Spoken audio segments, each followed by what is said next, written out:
আজ বুধবার 9 অগ্রহায়ণ 2025 সালের 26শে নভেম্বর। তুলা রাশি, তুলা লগ্ন, লিব্রা সাইনের জাতক জাতিকাদের আজকের দিনটি কিন্তু এক প্রকার বেশ কাটতে চলেছে।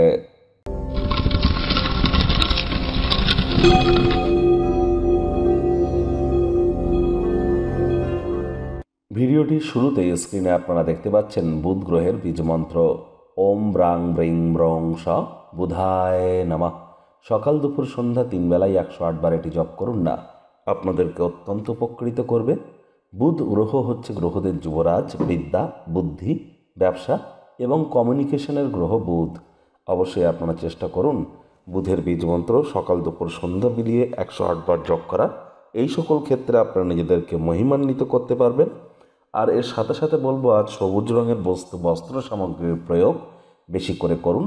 হিজড়া বা উভয় সম্প্রদায়ের ব্যক্তিবর্গদেরকে আজ যদি আপনারা কোনো কিছু গিফট দিতে পারেন, বা 5 বছরের নিচে বয়স এমন কোনো কন্যা সন্তানকে আপনারা যদি একটি গ্রিন কালারের কোনো ফ্রক দান করতে পারেন, এটি আপনাদের ভাগ্যের মজবুতি এবং আপনার কর্মচাঞ্চল্যতাকে নিশ্চিতভাবে বৃদ্ধি করবে। এ বিষয়ে কোনো সন্দেহের অবকাশ কিন্তু নেই। ভাগ্য মিটার আজ আপনাদের বলছে 8 আউট অফ 10 ভাগ্য আপনাদের অনুকূলেই থাকবে। তবে কর্মজাগতিক ক্ষেত্রে আপনাদেরকে একটু সাবধানতা অবলম্বন করেই চলতে হবে। কায়িক পরিশ্রম হলেও শরীর মনে সতেজতা এবং তরতাজাই আপনারা অনুভব করবেন। দীর্ঘদিনের পুরনো রোগশোক অসুস্থতা থেকে আজ মুক্তি পাওয়ার দিন, পরিত্রাণ পাওয়ার দিন। অধিকাংশ অপ্রত্যাশিত উৎস থেকে অর্থ উপার্জন করতে সক্ষম হবেন। আয় ইনকাম বাড়তে চলেছে। চাকরিজীবীদের অফিসে কম কথা বলে কাজ বেশি করতে হবে। মনের থেকে মস্তিষ্ককে বেশি দাম দিতে হবে। কোনো প্রকার অফিস পলিটিক্স বা গসিপিংয়ের অংশ যেন হবেন না। বসের কিন্তু কুনজরে আপনারা পড়ে যেতে পারেন। রাজনীতিবিদ যারা আছেন, জনসংযোগ বৃদ্ধি করুন। হার্ডওয়ার্ক, কঠোর কায়িক পরিশ্রমের কোনো বিকল্পই কিন্তু নেই। শিক্ষার্থী বিদ্যার্থীরা যে কোনো প্রকার পরীক্ষার প্রতিযোগিতায় সফলতা অর্জন করবেন। উচ্চশিক্ষার জন্য যারা বিদেশ যাত্রার কথা ভাবছিলেন, ভাগ্যদেবীও আজ আপনাদের পক্ষেই আছেন। সন্তান সন্ততি থেকে থাকলে তারাও তাদের কৃতিত্বের দ্বারা আপনাদেরকে গর্বিত অনুভব করাবে।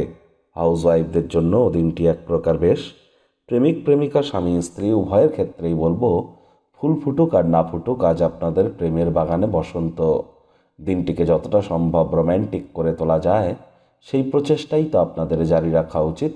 অবিবাহিতদের বিবাহের যোগ পরিলক্ষিত হচ্ছে। যারা প্রেমে পড়েননি তাদের জীবনে স্বপ্নের নারী বা পুরুষের আগমন আজ কিন্তু হতেই পারে। একটু প্রচেষ্টা আপনাদেরকেও করতে হবে। শত্রুপক্ষ, বিরোধী পক্ষ আজ কিন্তু খুব একটি শক্তিশালী থাকছে না। আজ পরিবার, পরিজন, নিকটে স্থানীয় ব্যক্তিবর্গ, বন্ধু স্বজন সকলের সাথেই ভাব ভালোবাসা বাড়বে। পরিবারের প্রতি সকল প্রকার দায়িত্ব সঠিক সময়ের মধ্যে সুনিপুণভাবে পালন করতে আপনারা সক্ষম হবেন। আজ আপনাদের উচিত দিনটিতে যতটা সম্ভব আধ্যাত্মিক ক্রিয়াকলাপে অংশগ্রহণ করা যায়।